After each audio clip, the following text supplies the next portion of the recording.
Hello, my name is Eddie Tofby. I'm Head of Technical Analysis and Senior Markets Analyst at ADM Investor Services International Limited. As is usual at this time of year, I stop looking at my daily charts and instead concentrate on the longer term view using my weekly, monthly, even yearly charts. If you'd like to discuss any of these, I'd only be too happy to hear from you. So let me introduce today's longer term chart. Today I'll be looking longer term at LME 3-month copper.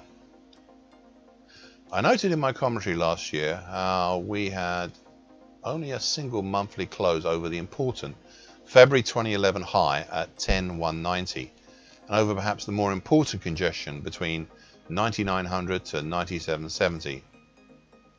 We'd mainly gone sideways in 2021. And there appeared to be at the time a new 2021 based uptrend currently at 93.07, with enough potential for a possible sideways triangle, which I've highlighted in dark blue on my monthly chart. Yet it was then too early on in its life of this sideways triangle to give any potential targets or even a direction. However, what I said at the time is worth repeating, and I quote, "What I can do is give an idea of the potential size of the move should the market work through the pattern to fruition. A potential move higher will be in the order of $1,263 on top of the confirmed break higher over the upper downtrend trend line.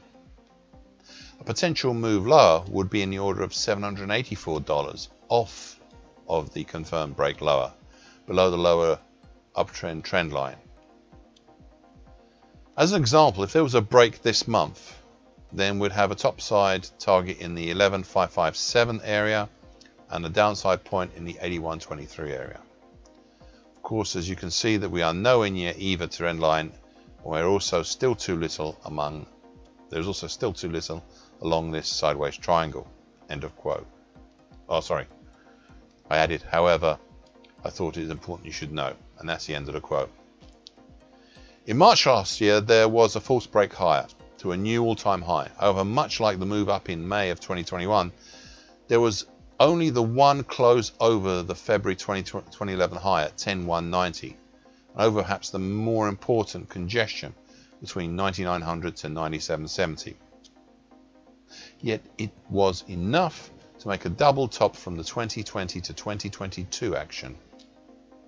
And I'll look again at that shortly. First, I want to deal with the sideways triangle. The true break lower happened in June last year, and by the end of July, the market had reached both the primary and secondary targets below for this pattern.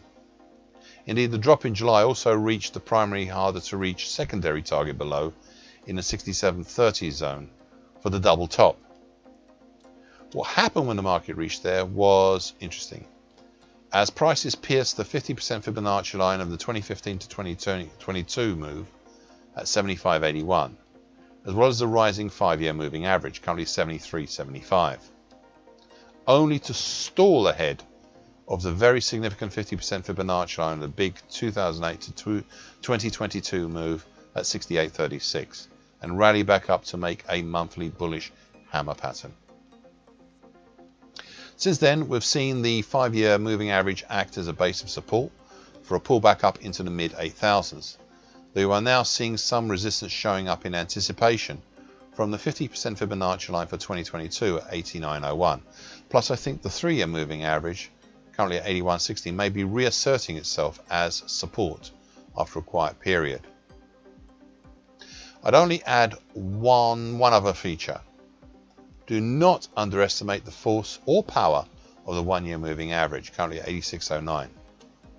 This was a good support, base and dynamic uptrend in 2021 and early 2022. It may not be becoming resistance, and one that is moving sharply lower at the rate of about 100, well, it may be becoming resistance soon at about $100 a month right now. Thank you for listening. This annual broadcast gives the essential market patterns and consequences. Please be aware of the risk disclaimer posted both at the front and the back of this broadcast. Copyright is Eddie Toftpick and ADM Investor Services International Limited. And here comes the final bit.